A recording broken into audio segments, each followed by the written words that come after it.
Alors en fait, nous on développe une solution que l'on propose principalement aux ETI et aux grands groupes, qui permet en fait d'identifier et de cartographier l'ensemble des compétences, l'ensemble des besoins de l'ensemble des collaborateurs d'une entreprise.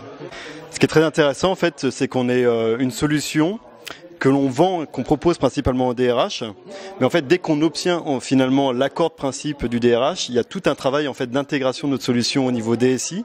Et donc en fait tout de suite le deuxième interlocuteur dans l'entreprise, ça va être le DSI, avec qui on va définir un cahier des charges pour intégrer totalement notre solution. D'ailleurs on tient beaucoup à énormément s'intégrer aux solutions des outils en fait existants dans l'entreprise pour éviter de faire doublon et donc venir à un module supplémentaire à l'équipement informatique de l'entreprise.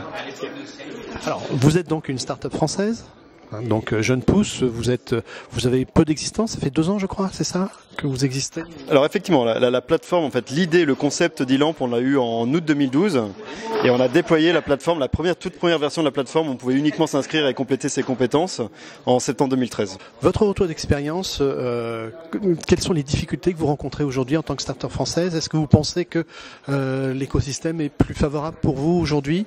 Quel accueil vous recevez?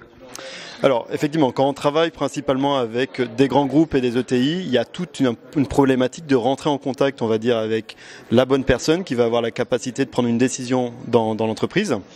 On va dire qu'une fois qu'on est rentré en contact avec cette personne-là et qu'il y a un accord de principe, en tout cas un intérêt pour la solution, après c'est vrai qu'on va rentrer dans d'autres problématiques, d'autres enjeux qui sont par exemple que s'il y a déjà des solutions en déploiement, qui sont pas forcément concurrentes au niveau des fonctionnalités, mais vu que la DSI, on va dire, gère un déploiement d'une solution par déploiement de solution, on peut parfois ne pas pouvoir se lancer dans l'entreprise alors que l'entreprise a un intérêt pour notre solution, parce qu'il y a une solution qui n'est pas concurrente, mais qui se déploie en parallèle.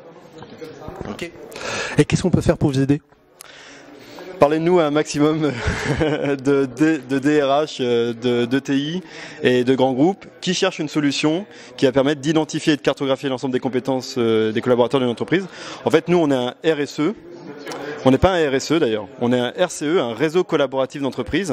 C'est-à-dire qu'on applique le modèle des plateformes de l'économie collaborative à la façon de collaborer entre collègues en interne.